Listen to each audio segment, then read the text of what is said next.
Hello there, I was just reading a report. So, yesterday was Star Trek First Contact Day, the anniversary of the release of Star Trek First Contact. Obviously, one of the best films in the Star Trek franchise. Second only to The Wrath of Khan, but that is not why we're here today. Today, I'm going to be quickly going over the 3 new trailers and image that we got for the upcoming Star Trek shows on the First Contact Day Star Trek panels that were held yesterday virtually.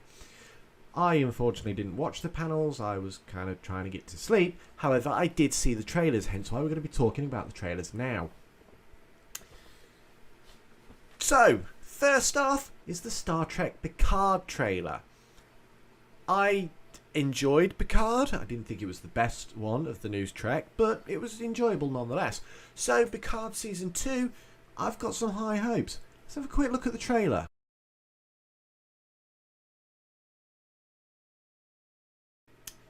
So that was the trailer for Star Trek Picard. Now, straight away, one of the things that caught my attention were the words, the last final frontier is time itself.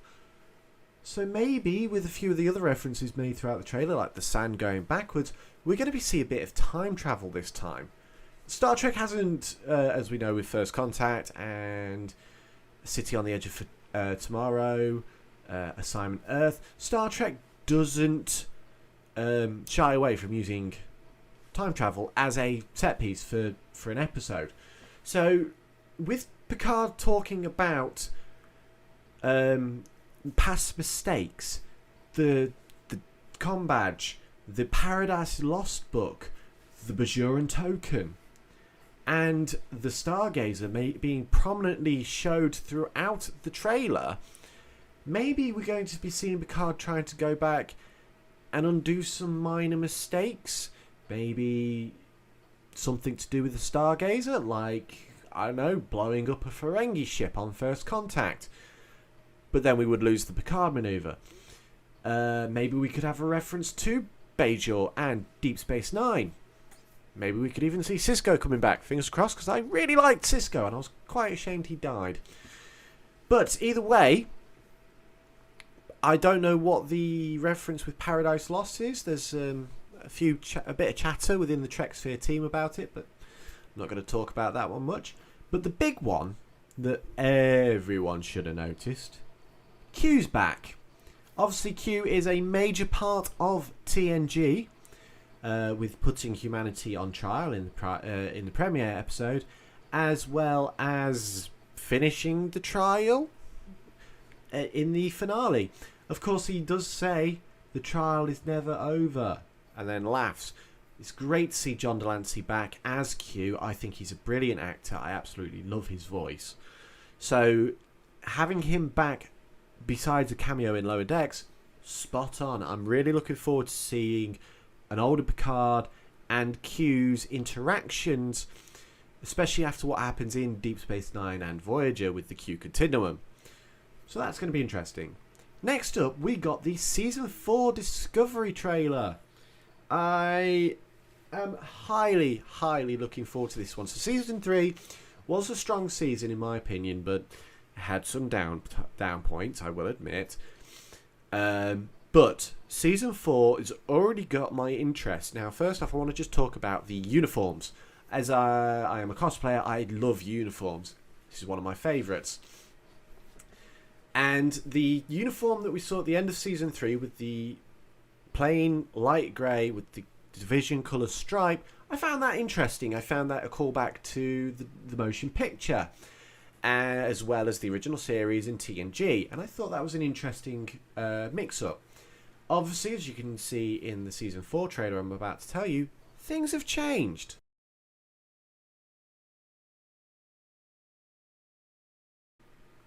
So that was the Season 4 trailer, and the uniforms have swapped place when it comes to colour. So the main body of the uniform is now the division colour for the shirt, obviously black trousers, and then a stripe of a bluey black. I find this very interesting, and I kind of now want one of those uniforms. So someone please make me one. Only joking. Anyway, the big point that Stamets says is a 5 light-year-wide gravitational anomaly. Weird thing. I cannot say that word for the life of me because speaking is hard. But either way, a 5 light-year-wide gravity problem that's travelling the galaxy, could show up anywhere. That's going to be some major problems for the Milky Way galaxy. And it's nice to see that they're going to be looking at rebuilding the Federation with to deal with this issue. I did want Season 4 to talk about and to approach rebuilding the Federation, because of course Season 3, the big thing was the Federation is no more. I'm not going to spoil it. But seeing the new Starfleet uniforms and them talking about being allies in Federation and non-Federation planets, this is a bigger problem than all of us, gives me hope that we will see a new Federation. Federation Mark II, shall we call it. So that's something to look forward to there. I'm interested to see about that spacesuit that Burnham is wearing on the bridge on her own. That's something I've always wondered about. So I watch a bit of anime, and whenever they have like space battles, they always wear spacesuits in case, you know, the ship blows up. So it's interesting seeing that in Star Trek now, that they are wearing spacesuits on the ship. So potentially, maybe they've changed a little bit. I don't know. We didn't really get the first proper spacesuit in The Next Generation until First Contact. And before that, it was this really weird protective suit they had in TOS. Other than that, you don't really see spacesuits in Star Trek. I could probably count on one hand the number of times you actually see a character wearing a spacesuit, minus background characters. Anyway, I forgot the films as well. Those spacesuits were actually really good. But I digress. Next up, we got Lower Decks Season 2. Let's have a quick look, shall we?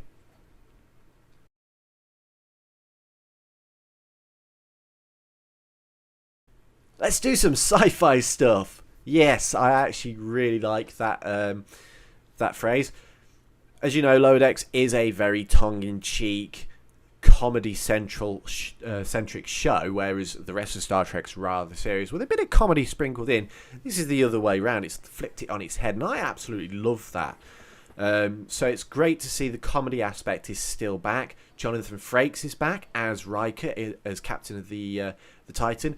There was rumours a couple of months ago about Troy not coming back, so she's not in the trailer. But again, we don't know, so maybe she'll show up. I love seeing Boimler just screaming on the bridge of the Titan, this very serious approaching ship. You've got Jonathan Frakes, you know, Captain Riker, very legendary man, and there's Boimler just screaming his head off. It was interesting to see the Miranda class back, being chased by someone shooting phasers at it. So I absolutely love the Miranda class. My character, cosplay character's headcanon is he is currently captain of a Miranda class, but works his way up depending on what uniform I'm wearing. But I absolutely love the Miranda class. So seeing the legacy ships coming back like the Miranda class, that's top notch for me. That's going to be interesting to see what happens there. Never know, we maybe even see an O-berth blow up somewhere. But as well as the 4 lights room, there are 4 lights. You know, that famous scene with Picard being interrogated by the Cardassians. So again, we get to see the Cardassians. That's going to be interesting. I wonder what they're up to after the Dominion War and being almost blown to bits. Oops. So, yeah, if the crew of the Cerritos are going near Cardassia, maybe, could be a holodeck episode, maybe we get to see Bajor as well. Maybe we get to see a quick stop at Deep Space Nine. We never know. But it's going to be interesting seeing the 2 ships trying to fight for screen time, the Titan and the Cerritos. So I'm interested to see how they balance that one out, because you can't... I know the main cast is on the Cerritos, or the USS Coffee Table as I call it, but Boimler is a very big part of the show, so having him on the Titan, that's gonna be a bit of a balancing act. If it's heavy one way or heavy the other way, I don't know, but we'll see how that goes. Finally, no trailer for this one, but we do actually now have a picture of Janeway. Yes, this is the preview for Star Trek Prodigy, a TV kids show that's CGI animated for Nickelodeon, I think, and it's going to have a holographic training program, an emergency training hologram based on Janeway. So she looks absolutely amazing in CGI. They've done a really good job with it. They've captured the character quite well from Voyager. So one of my concerns with this one isn't that they've got Janeway back. I like Janeway. She's an amazing character. Isn't the fact that it's CGI, isn't the fact that it's changing the formula again. I'm worried that... Well, I'm not worried, but I'm interested to see how they're going to approach Janeway's hologram character. Is it going to be more like the Doc from Voyager, where he just opens up and just starts spewing information and nonsense? Or are they going to have her programmed more like her character from Voyager, having her characteristics, her personality, her emotions and everything? Or are we going to have where she goes, I'm hologram Janeway, I was the captain of Voyager in the Delta Quadrant for 7 years, I have all her knowledge, and be very sort of straight and narrow, I am a training program, not an engineer, not a doctor, and then slowly build up emotions and characteristics like the Doctor did in Voyager? Or are we just going to go straight, oh, there's Janeway, but she's now a hologram? That's, again, is something I'm interested to see. I think they need to get that balance just right to say this is Janeway, but not Janeway. So, we'll see. Again, we haven't got any trailers for it yet. There's been nothing on Strange New Worlds. So I was hoping for something for Strange New Worlds. But either way, we got what we got. So thank you for watching, and good night.